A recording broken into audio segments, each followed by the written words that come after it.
Dari 22 yang dipanggil berarti masih menyisakan satu tempat. Normalnya daftar pemain, skuad pemain untuk kualifikasi Piala Dunia 23. Pertanyaannya, kenapa Maarten Paes belum masuk? Nah itu kan, jangan-jangan satu tempat itu disiapkan untuk Maarten Paes gitu loh. Sudut pandang saya, soal rasa timnas kita kali ini adalah rasa singkong dan keju. Rasa keju dan singkong. Kau suka keju, aku suka singkong. Kau suka jaipong, aku suka disco. Kayak lagu zaman dulu. Jadi timnas kita, timnas singkong keju, kita lihat jalannya. Sampai mana mereka, timnas kita, asuhan Sinteyong ini bisa berjalan.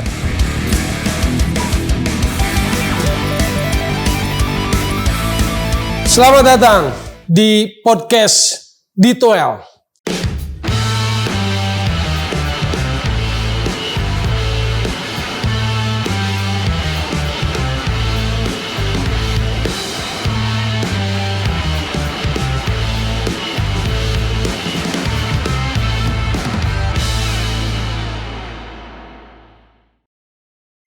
Podcast yang boleh dibilang dibenci tapi dirindu. Benci tapi rindu, kayak judul film zaman dulu. Oke.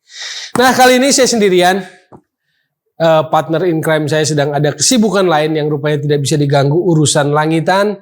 Jadi saya mau ngomong bola sendirian. Soal apa? Soal Sinteyong, gak usah. Kita pur dulu lah, Sinteyong kita kasih pur, nanti kita bahas Sinteyong. Kan udah enak dia, udah perpanjangan kontrak. Pasti nambah tuh kayaknya angkanya tuh, udah ada terowongannya sepertinya. Tapi yang pasti sebelum lawan Irak, Sinteyong mungkin sudah akan tanda tangan perpanjangan kontraknya. Jadi sekarang kita mau ngomong apa? Ngomong timnas. Menjelang lawan Irak 6 Juni dan lawan Filipina. Oke, isu yang pertama yang menarik sebetulnya mungkin yang kemarin-kemarin rame soal tiket yang naik harganya. Jadi saya pun mengamati penjelasan dari Exco PSSI juga saya amati. Ya ada logikanya juga memang. Jadi kalau timnas kuat butuh dukungan dana yang lebih besar, iya gitu loh. Timnasnya makin maju butuh dukungan sokongan fasilitas yang lebih besar, iya gitu. Cuma sebenarnya saya kok melihat sesuatu yang lebih dari sekedar itu gitu loh. Bahwa demand tinggi, hype tinggi terhadap timnas, dukungan supporter begitu tinggi, maka kemudian secara industri bisnis angka naik tiket, ya boleh dibilang itu sesuatu yang normal wajar. Berarti kan hanya tingkat kenaikannya saja. Kalau tingkat kenaikan kan relatif. Nah poinnya sebetulnya saya melihat ada sesuatu yang lain, gitu loh. Jadi ada kebutuhan budget tim nasional. Tapi juga ada hal lain yang saya lihat memang saya belum bisa sampaikan sekarang. Masih kabur, masih belum begitu jelas, tetapi sepertinya ada hal lain di balik ini. Ada sesuatu yang mungkin nanti bisa terungkap. Ini mungkin tunggu waktu yang tepat, karena dari penjelasannya kalau bisa baca hanya saya belum jelas, saya bilang juga. Penerawangan saya, gambaran saya membaca penjelasan itu agak samar tapi agak kelihatan. Tiket saja juga sebetulnya gak cukup, hak siar juga gak cukup. Jadi pasti ini ada sesuatu sehingga harga tiket menghadapi Irak dan Filipina dinaikkan. Itu saja yang mau saya ulas dari isu tentang tiket. Saya melihat ada sesuatu yang lebih besar di balik itu. Kapan itu? Ya nantilah mungkin waktunya. Karena ini juga kaitan pertandingan lawan Irak 6 Juni.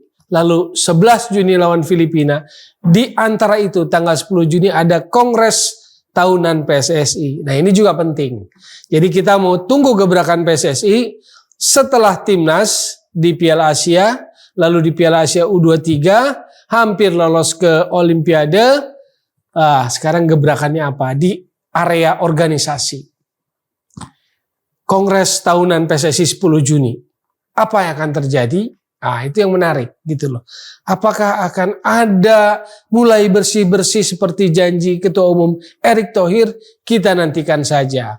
Jadi saya kasih bocoran halus aja deh bahwa di organisasi juga sangat mungkin terjadi perubahan. Setelah Timnas, setelah Sinteyong diperpanjang, maka di organisasi saya lihat ada kemungkinan besar perubahan.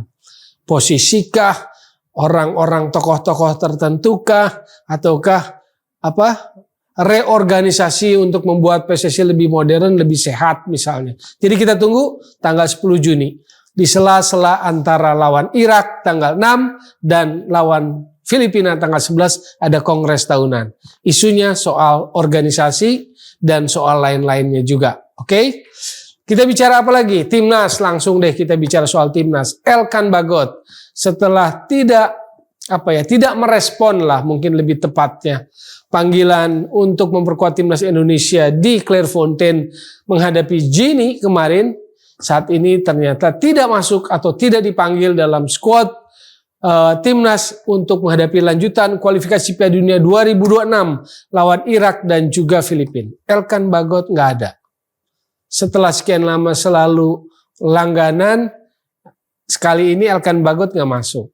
Jadi dari 22 skuad yang ditetapkan, 10 diantaranya adalah pemain naturalisasi minus Elkan Bagot gitu loh. Kenapa dengan Elkan Bagot?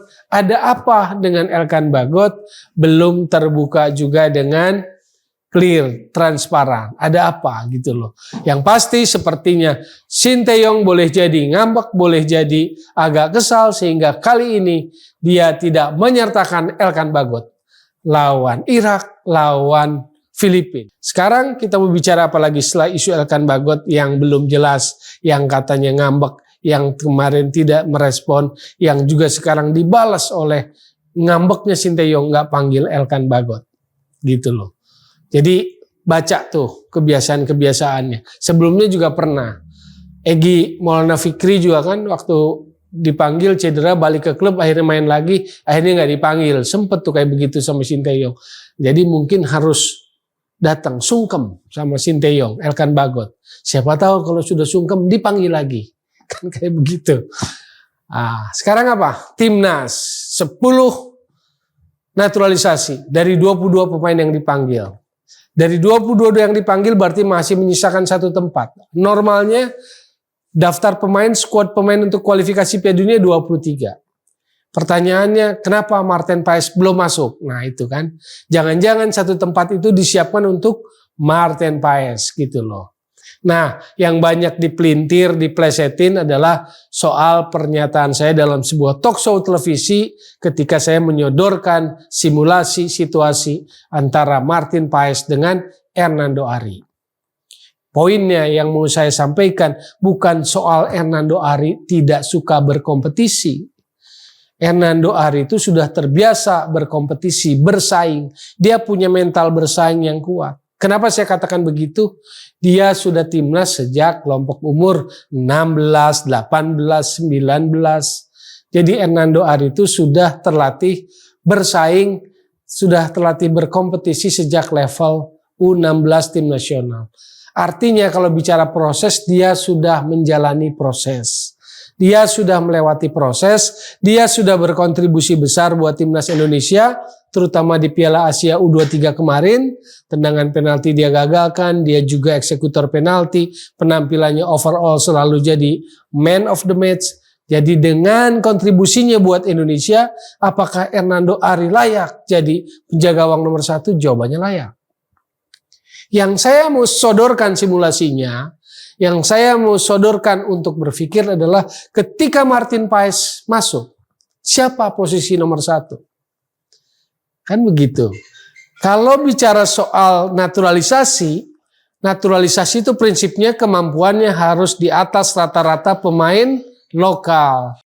Itu prinsip naturalisasi. Artinya kalau Martin Paes dinaturalisasi berarti kemampuannya di atas pemain lokal, di atas penjaga gawang lainnya, di atas Hernando Ari. Kalau begitu, maka Martin Paes lah yang akan ambil posisi utama. Begitu maksud penjelasan saya. Kalau Martin Paes otomatis serta-merta jadi posisi utama, maka kita sedang mengingkari proses, kita sedang mengkhianati proses yang sudah dilewati oleh Hernando Ari. Poinnya itu, sudut pandangnya sepak bola. Hernando Ari sudah menjalani proses untuk menjadi elite player, untuk menjadi penjaga gawang timnas, gitu loh. Jadi ketika pilihan itu yang terjadi karena prinsip naturalisasi adalah kualitasnya harus di atas rata-rata, maka Martin Paes dianggap lebih daripada Hernando Ari, maka Martin Paes lah yang akan jadi penjaga gawang utama. Maka pertanyaan sepak bolanya adalah kepada nurani sepak bola. Bagaimana kita berempati pada proses yang sudah dilewati Hernando Ari. Bukan persoalan Hernando Ari tidak siap bersaing atau apa, bukan itu poinnya. Dan kalau dengan kemampuan bersaingnya lalu dia juga sangat pantas, saya ulangi, Hernando Ari sangat pantas jadi nomor 1, lalu kemudian Martin Paes jadi cadangan, kan logikanya maka akan muncul pertanyaan, masa untuk cadangan aja butuh naturalisasi gitu kan? Masa untuk cadangan penjaga gawang aja butuh naturalisasi? Kan itu loh logika-logika sepak bola yang patut kita pikirkan. Kenapa saya mau ngomong begitu? Karena saya ingin kewarasan sepak bola tetap ada di atas. Kewarasan sepak bola tetap ada di depan. Rasionalitas sepak bola tetap kita kedepankan, bukan kultus individu, bukan pembelahan, bukan hore-hore sekedar hore-hore. Itu yang saya mau dorong dalam atmosfer sepak bola saat ini. Oke? Nah, sekarang kalau kita mau bicara dengan komposisi 22 yang dipanggil, 10 diantaranya adalah pemain naturalisasi. Lalu kita akan menebak-nebak bagaimana komposisi Indonesia menghadapi Irak atau Filipina. Maka dugaan saya kalau kita mau berandai-andai kemungkinannya bisa saja menjadi 7-4, 7 pemain naturalisasi, 4 lokal, atau bisa menjadi 8 naturalisasi dan 3 lokal. Jadi pilihan saya, prediksi saya kemungkinan dari starting line up, starting 11 Timnas Indonesia lawan Irak dan Filipina adalah 8-3 atau 7-4. Udah kayak tebak-tebakan skor ya, 8-3, 7-4. Itu komposisi starting 11 Timnas Indonesia. Kenapa begitu menjadi dominan? Catat begini. Indonesia punya peluang lolos ke babak ketiga kualifikasi Piala Dunia 2026. Catatannya sebetulnya hanya tinggal menang lawan Filipina. Kita kalau mau pahit-pahitan deh ukurannya, ngitungnya gitu loh. Harus menang lawan Filipina. Tapi dengan apa yang sudah dijalani oleh Timnas Indonesia, dukungan PSSI, dukungan pemerintah lewat naturalisasi, maka lawan Irak besok itu haram hukumnya kalau Timnas Indonesia kalah lagi. Jadi 6 Juni di GBK lawan Irak itu haram hukumnya kalau Indonesia sampai kalah lagi. Pertemuan pertama di Basra, November 2023, Indonesia kalah 1-5 di Basra. Maka haram hukumnya di GBK Indonesia kalah lagi. Artinya target minimalnya apa? Draw. Kalau target minimalnya draw, tidak boleh kalah atau harus menang, maka komposisinya logikanya akan menjadi 8-3 atau 7-4. Gitu loh. Perhitungannya kurang lebih seperti itu. Kalau komposisi pemain kan sudah kebaca kira-kira. Penjaga gawang kalau nggak ada masuk Martin Paes, maka Hernando Ari akan jadi pilihan pertama. Di belakang Jordi Amat masuk lagi. Apakah akan otomatis? Maka tergantung dari pilihan persaingan dengan Rizky Ridho. Di kanan ada Jai Izes, di kiri Justin Hubner, gitu loh. Di wing kiri ada Nathan Chuaon. Berikutnya ada Pratama Arhan. Tapi ini juga bisa 50-50. Siapa yang lebih dulu main, kan begitu. Di kanan Asnawi akan jadi pilihan pertama. Favoritnya dari Sinteyong, gitu. Di tengah Ivar Jenner masuk. Lalu ada Marcelino masuk. Di depannya ada Tom Hai, ada Ragnar dan juga Rafael Strijk, gitu loh. Itu kurang lebih pilihan-pilihannya yang akan masuk di Timnas Indonesia. Lalu misalnya pertanyaannya, kapan Yakob Sayuri main? Ya dia bisa gantian dengan Asnawi. Pilihannya juga itu gitu loh. Apakah dia akan menjadi yang duluan? Mungkin saja. Tetapi komposisinya tetap secara jumlah prediksi saya antara 7-4 atau 8-3. Karena apa? Karena target nggak boleh kalah lawan Irak dan harus menang lawan Filipina. Minimal draw lawan Irak tanggal 6 Juni. Nah, sebagai terakhir penutup, saya mau katakan bahwa Timnas Indonesia kali ini adalah Timnas Indonesia dengan rasa singkong keju. Kan gitu. Para pemain naturalisasi yang dari Belanda kebanyakan dibesarkan, ada keturunan Belandanya, dibesarkan oleh sepak bola Belanda, gabungan dengan para pemain Indonesia. Jadi saya mau mengakhiri, menutup kombinasi timnas kita, preview kita untuk menghangatkan pertemuan Indonesia lawan Irak dan Filipina nanti. Selain isu soal tiket yang melambung tinggi harganya, adalah pandangan saya, sudut pandang saya, rasa soal rasa timnas kita kali ini adalah rasa singkong dan keju, rasa keju dan singkong. Kau suka keju, aku suka singkong. Kau suka jaipong, aku suka disco. Kayak lagu zaman dulu. Jadi timnas kita, timnas singkong keju, kita lihat jalannya. Sampai mana mereka, timnas kita, asuhan Sinteyong ini bisa berjalan. Babak ketiga saya yakin menjadi target baru yang akan ada dalam kontrak baru Sinteyong. Perpanjangan kontrak Sinteyong. Jadi timnas Indonesia harus lolos ke babak 3, bahkan mungkin bukan cuma babak 3 targetnya. Jadi dalam kontrak baru Sinteyong sangat mungkin targetnya adalah meloloskan Indonesia ke Piala Dunia 2026. Karena kalau babak 3 fail masih ada babak 4. Masih ada peluang untuk meraih tiket berikutnya. Karena kemarin pun kita nggak pernah bayangkan bahwa kita bisa lolos ke semifinal Piala Asia U23, playoff ranking 3, lalu juga playoff antar konfederasi. Itu tidak pernah dibayangkan. Jadi sangat mungkin perpanjangan kontrak Sinteyong dengan timnas Indonesia, rasa singkong dan keju, ini juga target terbarunya adalah lolos kualifikasi Piala Dunia 2026, bukan cuma babak 3, tapi juga meraih tiket ke Piala Dunia 2026. Semua sudah diberikan, semua fasilitas sudah diberikan, dan kemungkinan naik gaji juga akan diberikan. Jadi apalagi kecuali target-target terbaik untuk timnas Indonesia.